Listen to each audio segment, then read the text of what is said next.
And as Carl has already said this morning, it was really horrifying for me when I started to do a little bit of research into burnout and the statistics around burnout. And I came to realize, or looked at statistics, and they vary a little bit, but as they always do. But what I read was that burnout is now costing the global economy anything between 2 trillion and 2.5 trillion US dollars globally. That's a post-COVID number. And that's just what's reported and kind of captured statistically. And that's absolutely shocking, in my opinion. South Africa, and I don't know if you ever look at Health 24, South Africa is actually listed as one of the countries that suffer most from mental dis-ease, burnout, overwhelm, that kind of thing. And so this was something that I started to pay attention to. And I thought there's got to be a way to deal with this. So this presentation is about looking at how do we aspire to not getting to that place. And one of the best, easiest, fastest, and most effective ways I think we can do that is by cracking this code. So what is this code? And have you ever thought about the fact that you and your country and perhaps your city, your company, the department, whatever that you work in, is actually just a whole bunch of codes. And these codes we can decode, we can uncode, and we can recode if we just had the code. And for me, this recoding is the best and most effective way to beat our burnout and find the potential that sits in our lives. Even in a pandemic, even in an absolute crisis, are we able to be the eye of the storm and able to find solutions, make decisions, and even seek opportunity? And for me, that's what leadership is all about. So what do I really mean by your code? If you were like me, you actually would see the world as just a whole lot of codes. And once we realize that our lives are just made up of a whole lot of codes, which we can actually work on getting unemotionally hooked into, we can actually start to optimize our energy and essentially live our potential. I think part of the problem here, not the problem, but the reason we don't do this, and we kind of all know that, you know, emotional intelligence is a thing and leadership requires self-examination. We kind of know all this stuff, but I don't think always we know how to untangle what we are emotionally hooked into. We don't always know how to manage these triggers that deplete our energy potentially. We want to work with other people optimally. Of course we do. We're all wired for trust and connection. We want to know how to make objective decisions and creative solutions, but how? This is the big question. And for me, as Carl said, the answer to that how is really just learning how to work with your code. So allow me to introduce myself through my own code. So my name is Saffron Baggally, and I am by profession a sociologist, which basically just means that I hack into your lives for a living. And it means also that I have been fascinated by people and human behavior and social dynamics pretty much all my life, which is why I think I'm very blessed to have the formal qualification of having a BA honours in sociology and theology. And I also have a master's degree in identity theory. And what I looked at in particularly for my master's thesis was I looked at when we are born and in our pre-linguistic stage of development, before we learn to have language, we are born into an identity. And that identity carries connotations in the context of what I describe to be our holding environment. And our holding environment is the home we grew up in, the culture, the religion, perhaps, the people that influenced us. And what's fascinating, and this is what my thesis is all about, is that everybody who influenced us growing up comes from their own perspective and their own narrative that our identity has emotional hooks into.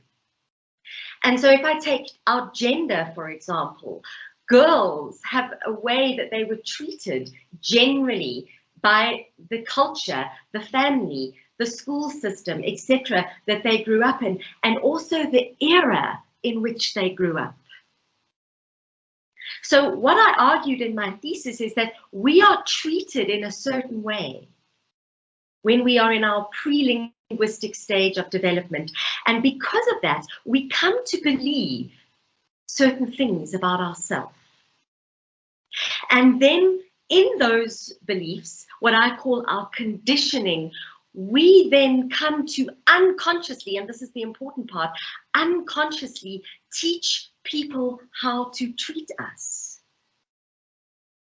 So that's why we are very emotionally hooked into what I call our coping strategy or our survival strategy or our code, because it's what we sort of came to believe, rightly or wrongly, good or bad, and there isn't really good or bad, right or wrong. It's just what we came to believe was the best survival strategy. So this is what I studied in my master's thesis. I looked at this identity. And what I looked at was particularly our generation, our gender, our race, and our personality type. And the system that I use to look at our personality type is called the Enneagram. And I've been studying the Enneagram since 1997 for 25 years. And I've got various coaching and facilitation qualifications in the Enneagram. But my culmination of my studies came, I hope, to a crescendo last year where I became an international narrative Enneagram teacher. And it's truly the Enneagram, a system that I believe gives us the most profound insight into our code. And I've studied lots of systems. I'm a qualified emotional freedoms techniques practitioner. I've done core regeneration techniques. I'm a Reiki practitioner. I'm a transactional analysis level 3 practitioner. And so what you can see here, and I hope you can see this is a big part of my coding, is what I'm fascinated by is what I describe as our somatic coding. Our soma is the body. It's the Greek for the word body. So when I talk about growing leaders' somatic intelligence, I'm talking about teaching people how to grow their understanding and their awareness of their body intelligence, their intuition.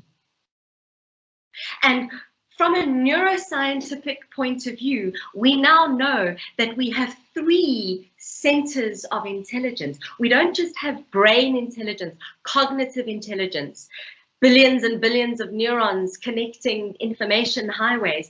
We don't only have this information superhighway in the brain here, we have another brain here. Billions and billions and billions of neurons collected around what we call the solar plexus. And then we also have billions and billions and billions of neurons collected around the belly button. This is scientifically proven. And what we've now learned is that we've actually, through education mostly, and only focusing on cognitive intelligence in our education systems, we've sort of forgotten how to be conscious and navigate from this body intelligence, this heart intelligence, this intuition. And that, for me, this somatic intelligence is what's going to be leaders' differentiator in the future. This kind of inner knowing, which sits actually in every cell of our body. And there's a lot I could talk about that, and perhaps you could ask me questions if you have them. There is, in fact, neuroscience, the study of epigenetics, to prove now that we have something attached to our DNA strand called the telomere. And the telomere acts as a catalyst, if you like, that absorbs some of the emotional experience of our environment. And that information then gets coded into the progeny, into the DNA of our progeny. And that's why sometimes there's what we call a collective consciousness or a belief system that sits inside of us that's actually bigger than us. And that's why for me, this decoding and uncoding so we can recode is so crucial, because we can recode. The brain system, the nervous system, these superhighways, these neurons, they are connected. And once they're connected, they'll never be unconnected. But we can also form new neural pathways. And so that's for me why the somatic intelligence is so crucial now for leadership, which is why in my occupation, I design and deliver leadership programs in large corporations and in small businesses to help leaders discover how to really see themselves through this code, if you like, so that we can detach from the emotional hooks of our identity. I also help people see how others see them, because we've never perhaps thought about this before. But as leaders, the invitation is to become aware that people are always watching you. And the higher up you go, the more influence you have, the more they're watching you. And then I help people realize how to manage that, how to manage the realization of how others see them. And when I use the word manage actually comes from a French word, manager, which were the people responsible for the horses in ships when horses were introduced into war. And if you know anything about horses, you know that keeping horses fit and agile and well in the bowels of a ship for months at a time requires high care. So when I say I help people learn how to manage how people see them and how they see themselves, I teach people how to take high care of their code. Because if you've learnt your code, you'll realize that there is difficulty and pain even in sometimes seeing the code, but there is huge revelation and massive benefits to learning the code, because then we really know how to work with ourselves and others. So the code that I've given you here today is a lot of my coding around my education and qualification and my parts of my identity like that. But the code that I'd really like to talk about today is in fact our individual code, and perhaps even our collective code, because this is the part of the code that really forms our unconscious bias. And whether we choose to admit it or not, if we have a brain, we have a bias. And this is not because we've done anything wrong or because it's our fault. It's because our brains are wired like connection machines that just predict based on what we already know. And so we have this individual bias, if you like, and here's my personal personality code. We also have a collective bias. As South Africa, we have a code. And then we can apply the code to pretty much anything, like the collective consciousness of women, the collective consciousness of the company that you run or are part of, the collective consciousness of a particular dilemma even that we face as a department. It's a profound system that allows us to unpack not only where we might be getting stuck, but also how we can shift and move out of that stuckness. So Carl, I don't know if there's any questions or comments at this point, but otherwise I'd like to illustrate what I mean by this code. Yeah, that is nothing at the moment. Okay. So this unconscious bias, if I look at it from our own personal perspective, our unconscious bias is our personality type. I'm just giving you one part of our identity that I think we are particularly addicted to unconsciously, and therefore it forms the unconscious part of our bias. Because we can't tangibly see it, And even though this pattern of how we see the world and how we interpret things is kind of hidden in plain sight, in other words, we know about the feedback that people give us. We're aware perhaps of these things about us that we don't really want people to know. But again, what do we do about it? How do we shift out of it? And very importantly, why? Why? What's driving these patterns? What's driving this coding? Because if we can understand that, we could build empathy for that why and perhaps map out how we can manage it. Remember, take high care of it more effectively. So my personal code is that I am a self-preservation, sexual, social 7 who has a strong 8 wing, a little bit of a 6 wing, and also a line to 5 and 1. Now, if you've ever learned the Enneagram, you have some idea of what that means. And I'd actually love to know, has anybody ever heard of the Enneagram? Does anybody know the Enneagram? Does anybody even know your Enneagram type? And if you do know your type, I'd love you to put it in the chat bar, or perhaps even pop yourself off mute for a moment and just share with me, because I'd love to know if I've got any Enneagrams in the... And Saffron, you know me. I'm yes. I'm definitely a sexual social 8, which freaks out all the self-praisers.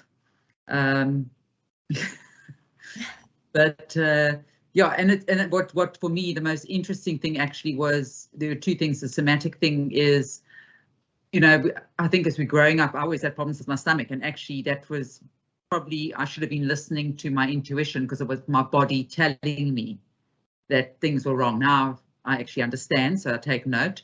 So that's been a very important thing. And then more importantly, actually, even as a parent and as a, you know, as a boss, kind of looking at other people and going, I need to try and view this from their point of view, because now I've got a better understanding of what drives them, and so then I can deal with it differently in a way to get the result that I need. Yes, thanks, Astrid. So when we understand where people are coming from, we can really get the best results out of them and ourselves. And I often say, you know, our codes just come into clash. In other words, relationships can be kind of misunderstood. And I'm really adamant. I've studied human behavior for 25 years, and I do still genuinely believe, despite the fact that I've worked in prisons, despite the fact that I've worked with street children, I genuinely believe that people are innately good because we are wired for trust. We are wired for connection. We want to be seen by one another. Ilona, I'll tell you at the end of this session. Because we are wired for this, we want to understand one another. It's just that we don't get taught this stuff in school, isn't it? And this is what this whole presentation is about. It's about understanding that when we realize actually what this code means, you will know immediately how to work with me. So what this code means is we all, everybody, have what we call a behavioral instinct. We have instincts that come from our animal brain, ladies and gentlemen, that if we didn't have, we wouldn't survive. For example, we all have an instinct to put a roof over our head. We have an instinct to feed ourselves and our children. We have an instinct to choose our spouse. Well, some of us don't always get that right, but that's a whole nother story. Maybe that instinct is a little dormant, you know? We all have an instinct to put our kids through school.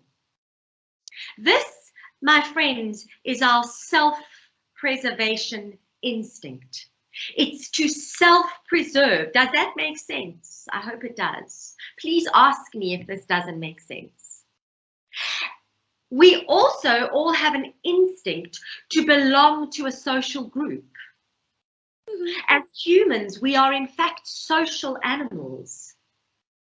We need connection, we need community, we need to be together. And in fact, if you look at every social grouping, every culture, every society throughout the history of the world, there is this ritual, there is cultural elements that point to this need. And then we also all have what we call a sexual instinct. We all have an instinct to be intimate with one another. That doesn't mean that we have to necessarily stay with that partner. That's your moral decision or not. I'm not commenting on that. But I'm talking about our animal brain tells us to procreate. It also tells us to be intimately close to, deeply connected to another. This is how we form unions so that we can stay emotionally safe. So all our behavioral instincts are driving us towards emotional safety. And this is a critical leadership thing to learn, is that if we as leaders, influencers of others, are not creating emotionally safe places for other people to be, we cannot call ourselves a leader. And I say this with so much respect and love because my name's Saffron and I'm human too. Sometimes we think we're creating an emotionally safe space for somebody. But our code and what our code perceives to be an emotionally safe space is an unsafe space for somebody else's code.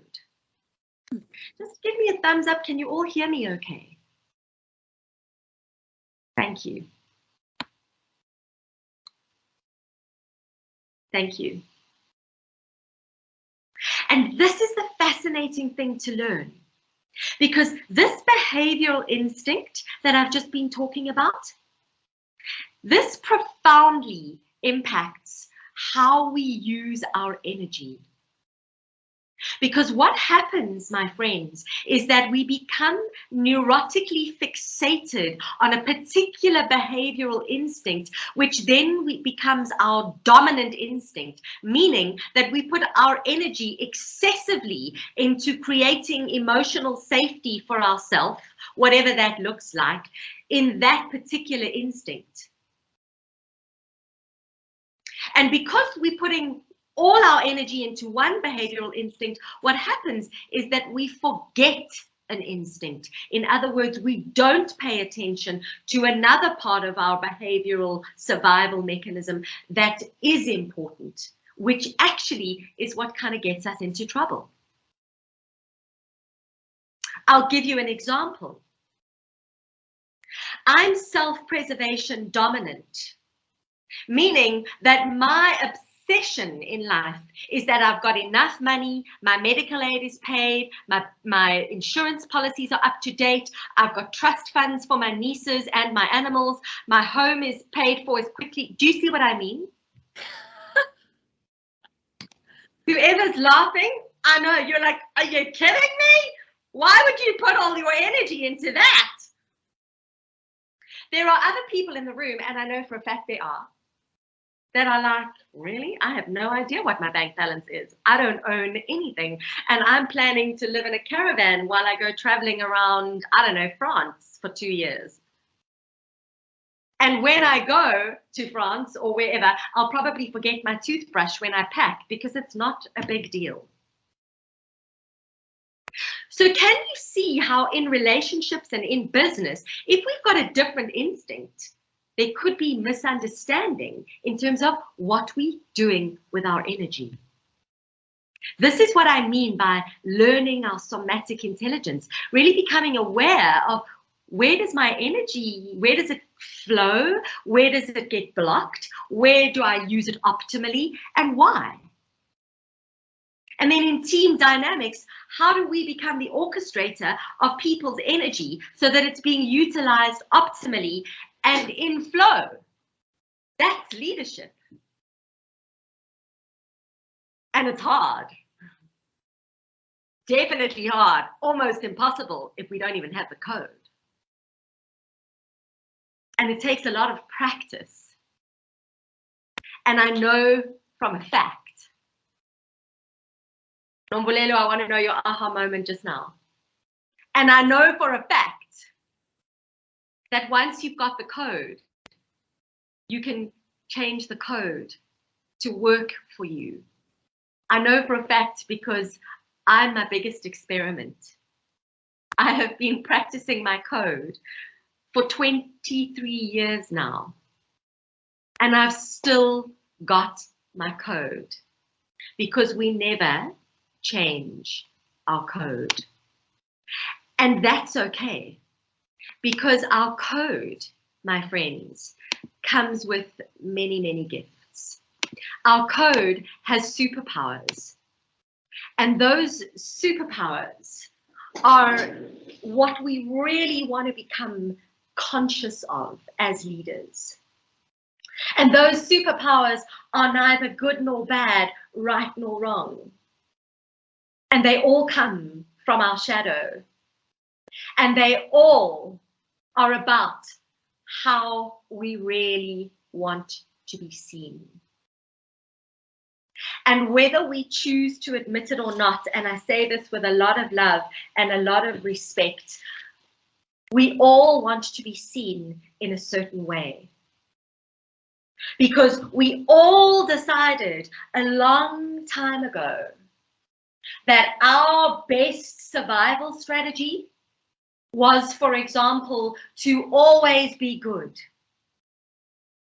If I'm always good and I never make mistakes and I follow the rules, even if I don't really agree with them, and I, do the right thing at all times, then maybe if I'm that good, I will be good enough. For others of us, we decided a long time ago that perhaps if I'm really nice and I kind of sacrifice what I want and I listen to others and really pay attention and really feel for others so compassionately that I kind of give and give and give no matter what, at my own detriment sometimes, maybe then I'll be worthy of love. Maybe you'll see me as that person. Or perhaps if you see me as the most successful person you know, even though deep down I feel like a bit of a fraud, but I'd never tell you that. If you see me as amazing, maybe then you'll love me. Put a lot of pressure on myself to be uber efficient. Or maybe if you see me as strong, always strong, because never weak, I would hate to think that you ever think of me as weak, then maybe I'll be okay. So this strategy, my friends, is highly addictive and has a lot of emotional hooks for us.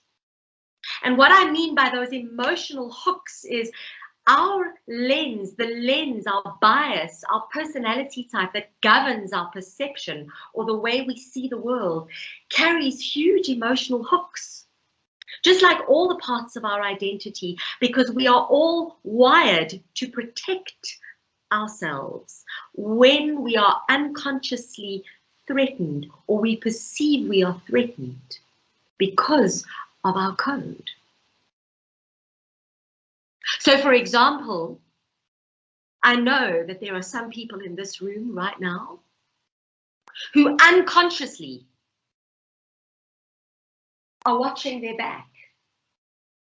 There's an unconscious attention to, is anybody screwing me over? I'm watching you. I'm keeping you under surveillance just in case you betray me. Because I have an unconscious basic fear that says people might be out to get me. They might be out to betray me because I can't quite trust them.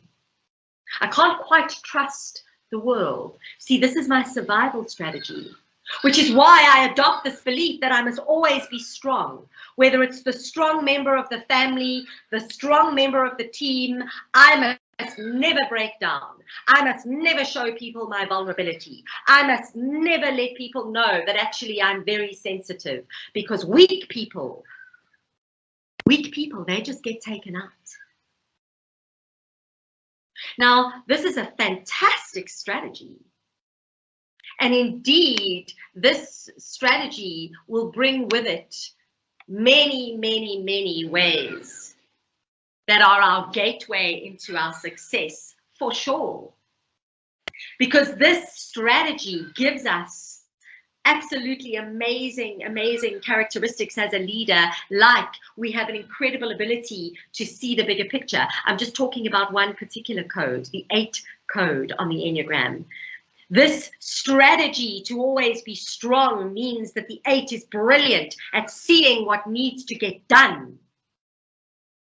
This person's strategy means that they are amazing at protecting the underdog, and they will fight for the underdog even to their own detriment, which makes them a phenomenal leader. This person has the capacity to carry a load. This person is strong and reliable, and other people come to rely on them for that strength. But at what cost to this person, who can really suffer from what I call battle fatigue? Suffer from getting into trouble over things that aren't even to do with them half the time. This person can expend massive, massive energy on getting so angry about injustices and the wrongs done to those that have no voice. Getting their energy into taking control of situations that maybe aren't even anything to do with them. Putting massive pressure on them and perhaps even undermining the authority of others. You see how it's unconscious and unintended, and sometimes can trip you up and perhaps have an impact on others. So our code is neither right nor wrong, good nor bad. It's neither better than either. It's just simply about becoming aware of the parts of us, and this is what I mean by the shadow. The shadow is not bad or wrong or worse than or anything to be ashamed of. The shadow, I always say, is simply the parts of us that we have not yet seen. The shadow is simply actually the birthplace, actually, of our great gift.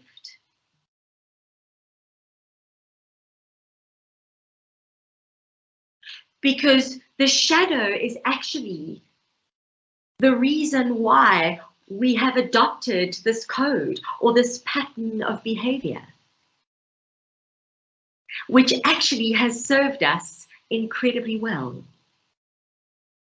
And if we learn how to use the code, brings us back into even more than our superpower. It brings us back into this incredible, incredible, innate gift, our leadership gift, I always call it, which actually sits in our body. And this is what I'd love you to ask me more questions about. What do you think sits in your body? What do you really care about? What do you want to protect and promote yourself as a leader? How do you want other people to see you? And if we understand, my friends, that actually we all just have something called a core belief. This core belief is an unconscious belief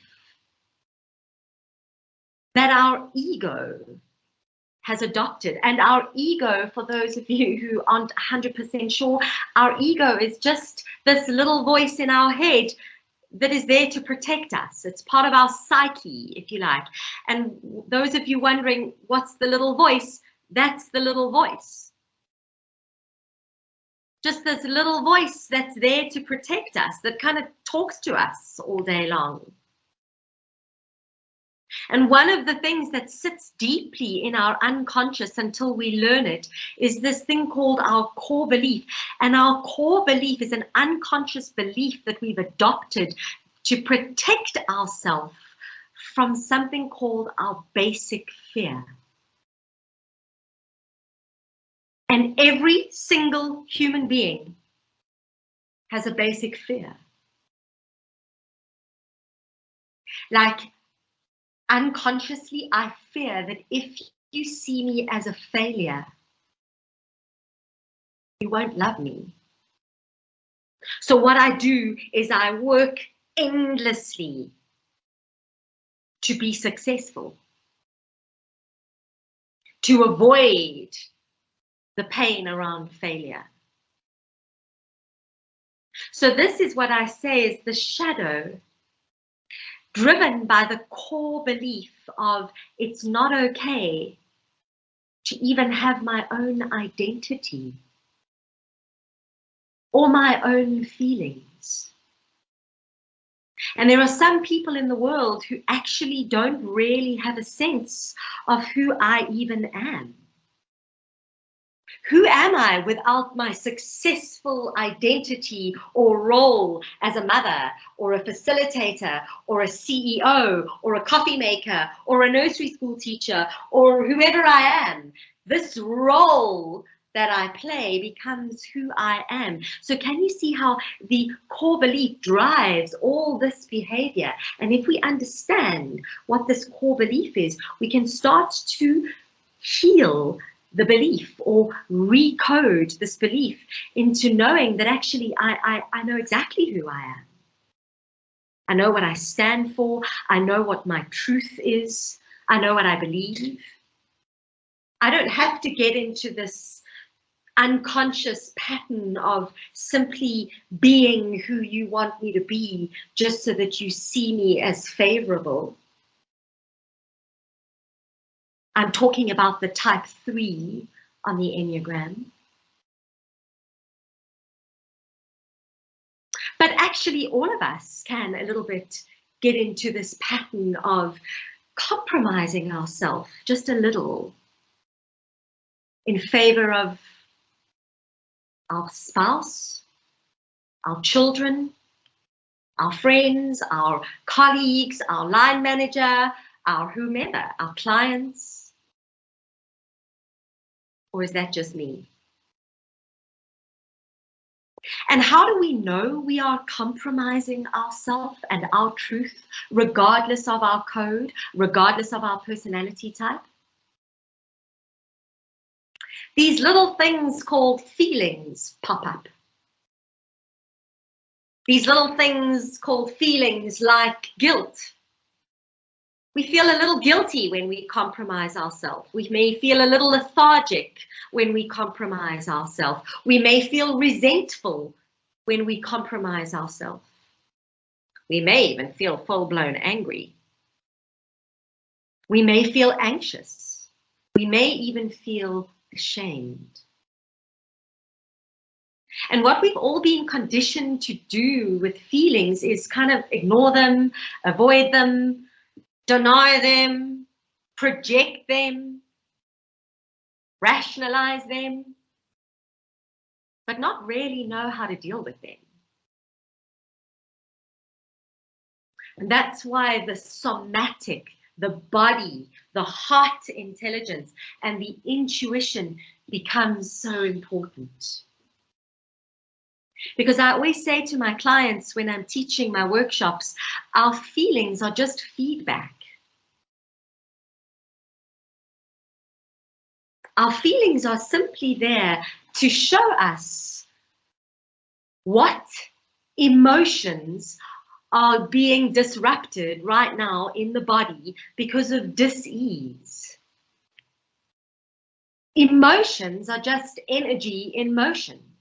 Energy in motion, and everything is energy. the energy within me, the energy between us. And our code is just our energy. It explains what our energy is all about. And so the invitation and the work that I do in my workshops and my leadership programs is about teaching you what is this fixated addiction, this behavioral addiction that you are in, that you maybe don't even realize you're in, this code that you're addicted to, if you like, that has great benefits and can also trip you up when you're not aware of it, and get you tangled up in relationships because you don't know how to untangle yourself or help other people untangle their self. This is the Enneagram and relationships, the relationship we have with ourselves and the relationship that we have with others. And so what I teach is, what is this kind of somatic energy? What's going on in your body? And how do we learn to become emotionally literate and recognize this pattern in the context of our lives and the stimulus that surrounds us? How do we become conscious of this bias that exists as a parent, as a spouse, as a leader, as a client, etc.? And so what I teach on my workshops, it's a 5-month-long process, is how to learn or become aware of your code, this pattern. What is this core belief that drives this fixated thinking and this fixated coping strategy that we can, if we learn to use it optimally, can be the source of our great success?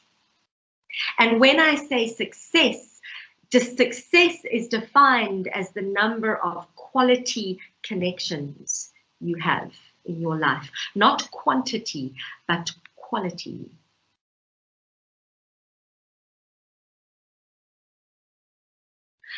So we cover in depth this Enneagram pattern, getting to know our Enneagram pattern. What is this lens? What is this pattern of behavior fueled by this core belief? How does that all work in relation to my context, the global context, my industry context, my company context, and my personal context, because they are all interlinked. And sometimes context is more important than content. Like if I were to say to you, the numbers are rising, isn't that fantastic? Well, it would depend on the context. If the context was the numbers of sales are rising in your company, fantastic. If the context is the number of women and men subjected to domestic violence in South Africa is rising, not fantastic. Context matters. I also, in my workshops, the 3rd module invites leaders to ask themselves, who's looking at who? This was my master's thesis. Am I looking at you? Or are you looking at me? And whose gaze matters? The answer is mine does. Yours does. Depending on the context. Module 4 teaches leaders and their teams perhaps all about trust, especially in hybrid workplaces. Without trust, there can be no relationship.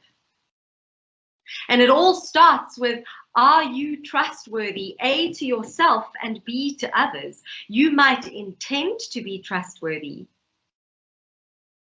but are other people perceiving you as trustworthy?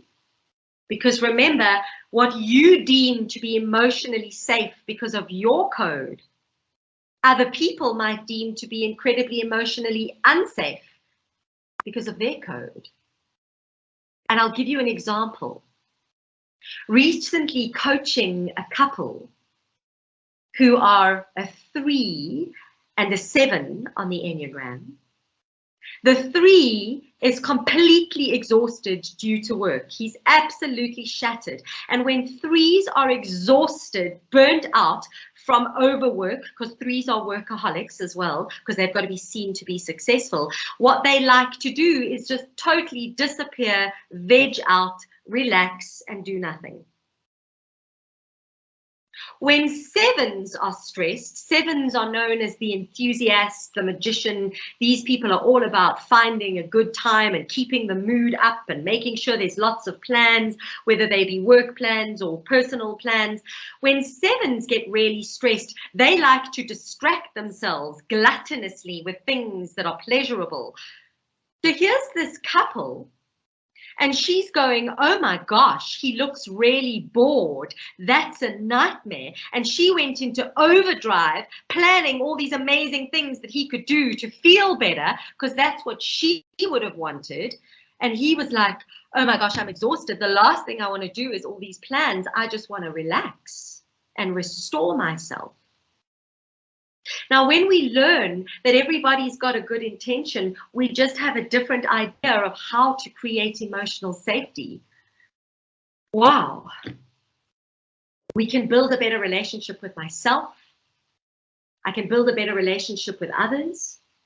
And this is module 5 of my program. We can start to really become aware of how we contribute to a high performance team, whatever that team means in your particular context. And that's why, for me, I truly do believe that by cracking our code, we can beat burnout and we can totally live to our true potential.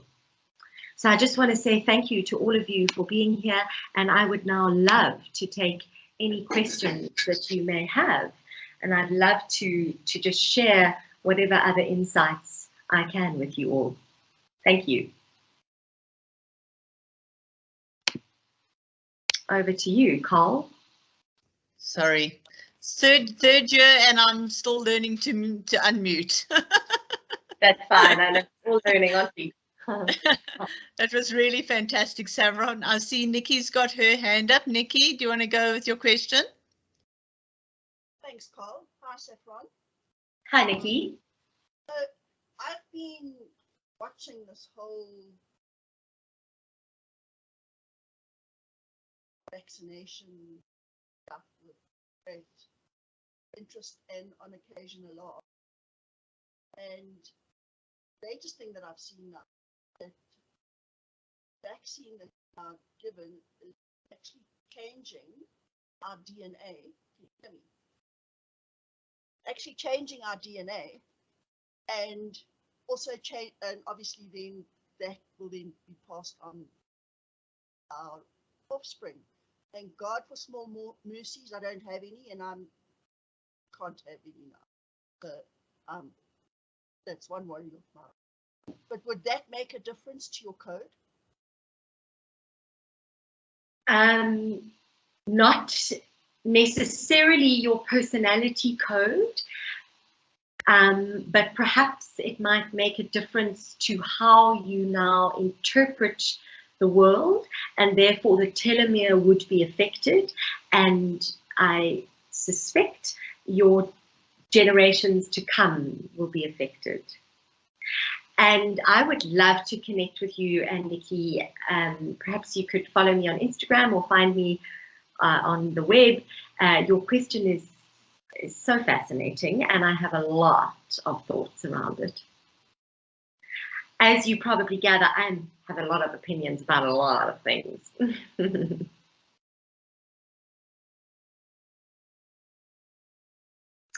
Okay, so there's a question in the chat. Is there a need to unlearn your code? Your talk seems to lean more in the direction of embracing your code, but it is evident your code can work against you. Does that not require some effort to modify it? And is it modifiable? Yeah, great question, Sankey. That's exactly right. So, yeah, our code can work against us and it can work very much for us. And it does take huge effort, my darling, to see it number one, even though you kind of know it, to accept it, because it can be hard to accept the parts that we don't really want to see, isn't it? And then take action to embracing the bits of it that actually, and it's all the, you know, the bits that are tough are actually the birthplace of our superpowers. So it's all about integrating what we see and not fixing what ain't broke. Does that make sense to you, Sankey? So it's neither good nor bad, right nor wrong. It's not about, it's really about working with this coding, our personality type. And it is about modifying it, yeah. And it is definitely modifiable. And I often say to my clients over and over and over again, our code or our personality type is not about behavior. It's about what drives our behavior. And so we can change our behavior. So when we grow up, when we become more aware, when we expand our perception of ourselves, we start to change our behavior. But what's driving it is still that wounding, that inner struggle. And I often say learning the Enneagram generally is incredible, but learning your Enneagram type is mind-blowing and totally transformational. For that reason, Sankey. Thank you for that question. Lauren, trauma is 100% stored in the body, and the body never lies, and the body keeps score. There's an incredible book called, you can't see it, The Body Keeps Score, Brain, Mind, and Body, The Healing of Trauma. And when we speak about trauma, it doesn't mean that it's actually energetically, like cellularly, somatically leaving the body. We have to do that with the use of the nervous system. So part of what I teach on my workshops or my programs is how to utilize your nervous system to access your parasympathetic nervous system, which is the nervous system designed in our body to counteract trauma. So ladies, gentlemen, if you'd like to learn a quick technique just to help with burnout and overwhelm and stress, it must be your left hand. It must be your left hand. And in between these two fingers, these two metacarpal bones, there is a fleshy bit. And if you massage that fleshy bit or tap on that fleshy bit, which you can even do in a meeting if something's getting you hit up or something's stressing you out or whatever, you actually have a direct meridian into the reptilian brain, which is the fight or flight brain. So by tapping it or massaging it, you're actually accessing the parasympathetic nervous system, and also breath work. So yes, Lauren, hundreds of times over, trauma is stored in the body. And how does it show itself? Well, it shows itself in a multitude of ways. Dis-ease equals disease. So there's tons of things that I could talk about. I've got 3 books sitting right here next to me that show me, if you tell me where you've got difficulty in the body, like earache, headaches, tickling throat, stomach cramps, whatever's going on for you in your body will then tell me what the emotional content is that you could work with to begin to look at that or heal that. And for me, this is now imperative. That's why I always say somatic intelligence is our greatest immunity, natural immunity. And trauma, actually, you know, this is, because it's a fear-based thing, this is what strips our immunity. And as a collective consciousness, we've been in a lot of trauma for 2.5 years now. And of course, even before that. Yeah, Lauren, I hope that answers your question. Yeah. Can I say something, Saffron? Yes. Okay, so for those that don't know me, I'm Astrid. I've actually done Saffron's course, and I did the 5-month course, and it was really, really interesting in terms of obviously understanding myself. I have a daughter on the spectrum, so understanding her. But what's really helped me, we recently employed someone, a guy 2.5 weeks ago, and like, he is such a misogynist. I was sitting with my CEO, and I had this guy on speaker on Friday, and he was telling me, I'm not doing this. I'm not going to discuss this with you because it's beyond you and above, it's above your capabilities and levels of understanding. And he didn't realize that I had him on speaker and I had my CEO sitting next to me. And I said, I find that so offensive. But previously I probably would have just gone fuck, and said a whole lot of things. And now I was quite polite and I said, I find it very offensive, everything. And now I'm going to go figure out what number he is. But until I figure out what he is on the Enneagram, I've made a decision, and I've told my CEO, I'm not dealing with him. I will not interact with him directly. I do not, and this is the thing that I have learned. It's fine to say no to that energy. I don't want that energy in my space. I will figure out where he is and how best to work with him, because I'm going to have to work with him, but I'm not doing it now. And so it has allowed me, it's given me tools that also keep me healthy, because before I would have just sucked it up, and I think so many of us do. We just suck it up and it's actually not healthy, and then we wonder why we're sick. So anyway, that's my 5 cents. Yeah, thank you very, very, very much, Astrid. I just want to quickly come to, is it Tlalani, is that your first name? I'm not sure which is your first name. I'm so sorry. Is it possible to share the names of the books via email? Yes. Perhaps Sam could put her email address in the chat box. I think all going to be emailed my details. You're welcome, and I will put names of books into on email. And then quickly, Karen. Do you have a view on how has the impact of COVID impacted individuals on this level? Are you talking about the levels of trauma? And I think that's what you're saying, Karen, not sure. And so that's what I'm going to answer, but please correct me if I'm wrong. So Karen or Karen, yeah. So trauma, interesting. I've been studying trauma for 2.5 years now, actively studying it, researching it, and researching the effects of it. So trauma has always existed. It's not a new phenomenon by any stretch of the imagination. But certainly, depending on how far we want to go back in social history, the last 250 years, the last 100 years, 70 years, post-Second World War, leading up to the tech revolution, and then the 15 years prior to the outbreak of the pandemic, certainly the dynamics of society have contributed to more and more trauma, if you like, for the human nervous system, yes. And then the pandemic definitely, 100%, without even question, have amped up the levels of trauma that exist for people.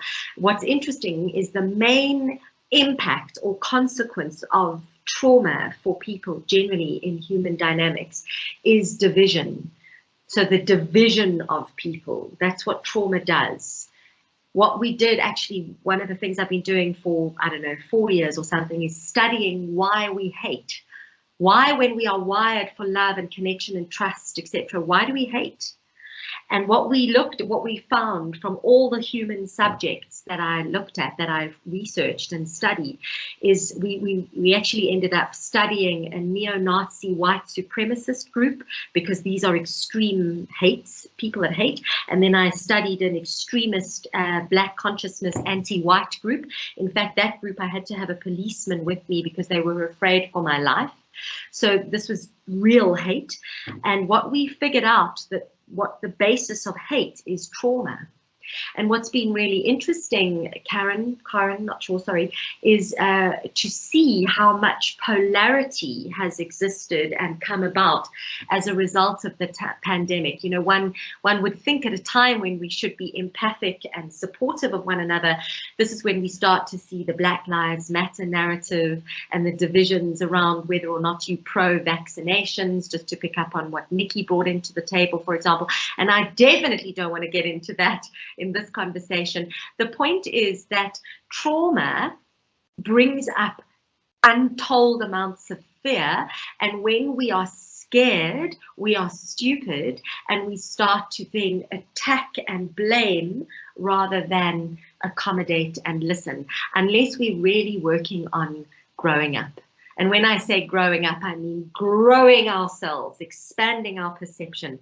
So yeah, that's why I often say, you know, to learn to listen with understanding rather than defending is a major, major achievement for any of us. Yeah, so I don't know, Karen, I hope that does answer your question and that it helps you. Yeah, Nikki, you've got your hand up again. Thank you. Yeah. Yeah, I just wanted to, for Astrid, today is the first time I've heard about this code stuff. So I was, many years ago when I was still working in environment, the bank actually, one of our presidents made a similar comment to me, and I sat down and just laughed my head off. And when I finished laughing, I just shook my head and said, "You silly little man," and walked off. And from that day, he just stayed away from me, because he had tried to humiliate me in a room full of people, and it ended up humiliating himself. So yeah, you do it by code, I do it with my sense of humor. Yeah. Which actually is all part of your code, maybe. Thank you so much. Yeah. Are there any other questions for Saffron? No, all good. So may I just say, before everybody runs away, I don't know if you can see my screen, but if you can, I'd love to, if you are interested in the Enneagram and learning more about it, you can follow me on Instagram. I put lots and lots of videos which talk about the Enneagram in relationships, the Enneagram in burnout, the Enneagram in intimacy, the Enneagram in self-worth, the Enneagram and, I don't know, lots of different topics. Parenting with the Enneagram will be a topic in a couple of months. So anything that you want to know about the Enneagram, you're welcome to follow me on Instagram. I am also on LinkedIn, and of course you can go to my website. Yeah, so thank you very, very much, everybody, and over to you, Carl.